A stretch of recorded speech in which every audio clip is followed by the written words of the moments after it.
Alhamdulillah nahmaduhu wa nasta'inuhu wa nastahdihi wa nastaghfiruh wa na'udzu bihi min shururi anfusina wa sayyiati a'malina may yahdihillahu fala mudilla lahu wa may yudlil fala hadiya lahu asyhadu an la ilaha illallah wahdahu la syarika lahu iyyahu na'budu wa iyyahu nasta'in wa asyhadu anna Muhammadan 'abduhu wa rasuluhu as-sadiqul wa'dil amin. Allahumma salli wa sallim ala sayyidina Muhammad wa ala alihi wa sahbihi ajma'in. Amma ba'd. Ikhwani ibadallah, ittaqullaha haqqa tuqatih wa la tamutunna illa wa antum muslimun. Kaum muslimin rahimakumullah, sama-sama kita meyakini dan kita mengerti bahwa satu-satunya manusia pilihan yang mengetahui semua ajaran Allah Subhanahu wa ta'ala, yang menguasai semua isi Al-Quran adalah Nabi Muhammad SAW, yang pernah di-Isra Mi'rajkan oleh Allah Subhanahu wa ta'ala, tahu bagaimana surga, tahu bagaimana jalan menuju surga, tahu apa saja yang membuat orang disiksa.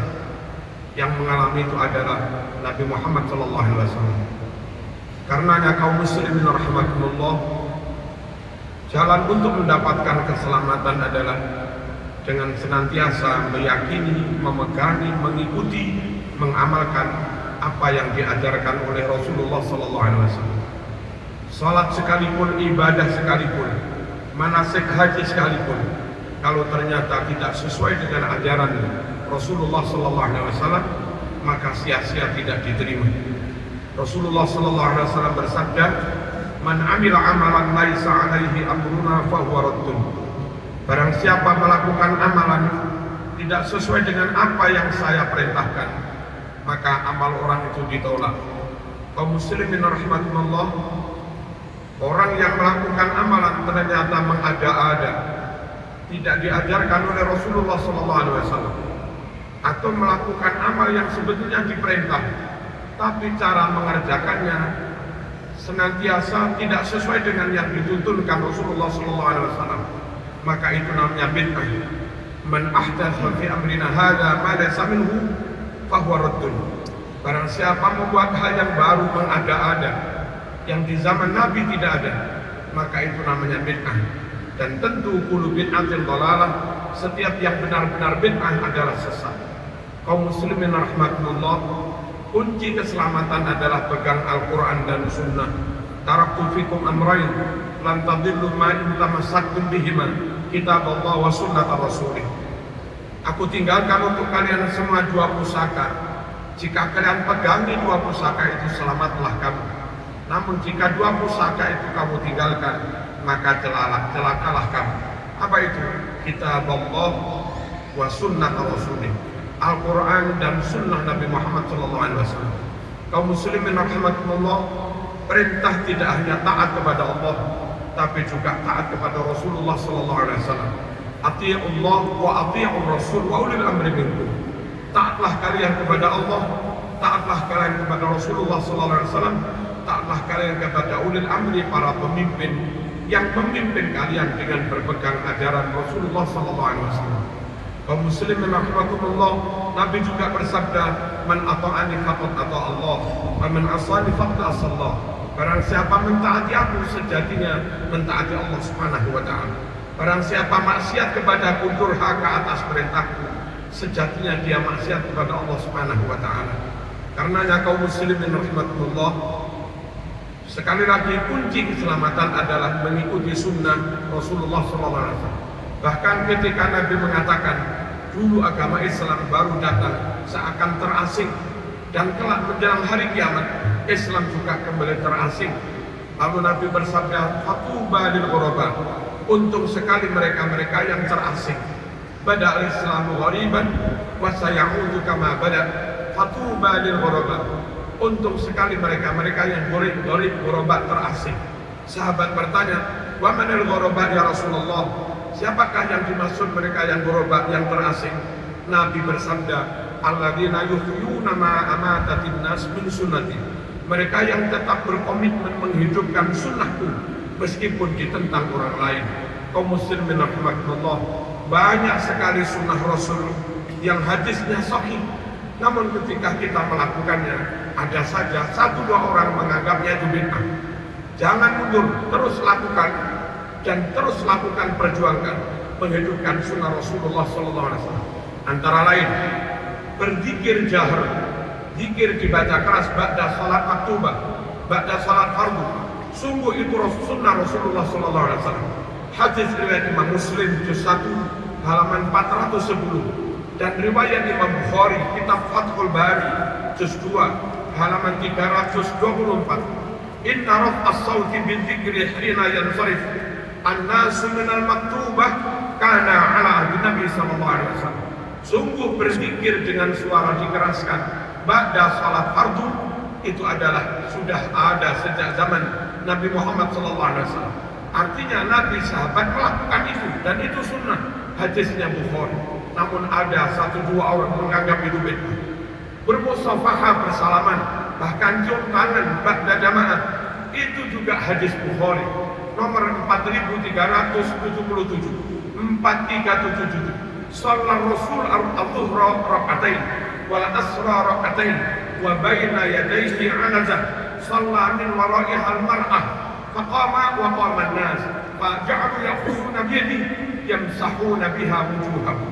Suatu saat Nabi musafir mengimami zuhur asar jamaah qasar, zuhur 2 asar 2. Selesai imami Nabi berdiri, sahabat ikut berdiri bubar. Apa yang dilakukan sahabat? Saat itu satu persatu sahabat meraih memegang tangan Rasulullah SAW. Lalu mereka usap-usapkan tangan Rasul itu ke wajah mereka.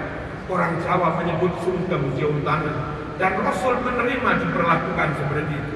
Sungguh itu sunnah hadis riwayat Imam Bukhari, dan itu adab sangat baik, tata kerama. Namun belakangan ada orang menganggap itu bid'ah, bahkan itu dianggap sesat. Kaum muslimin rahimakumullah, Fatihah pakai basmalah, sungguh itu tuntunan Rasulullah SAW. Hadis riwayat Imam Bukhari nomor 5046. Su'ila Anas an qiraati Rasulullah SAW. Faqala kanat qiraatu maddan thumma qara'a bismillahirrahmanirrahim. Anas bin Malik ditanya, bagaimana Rasul membaca Al-Quran, bagaimana Rasul membaca Fatihah. Anas menjawab, cara membacanya pelan-pelan, gak kesusu-susu, panjang. Lalu Anas menirukan Rasul membaca Fatihah diawali dengan bismillahirrahmanirrahim. Itu hadis riwayat Imam Bukhari nomor 5046. Sekarang ada satu dua orang, entah terpengaruh mana, tapi mulai ada satu dua kalau imami nggak pakai basmalah. Andai pakai basmalah, tapi sirri masih lumayan. Dan itu ikut madhab Hambali. Hambali bismillah tapi sirri. Yang jadi perkara nggak baca sama sekali dan menganggap itu yang lebih sunnah. Yang baca dianggap bid'ah.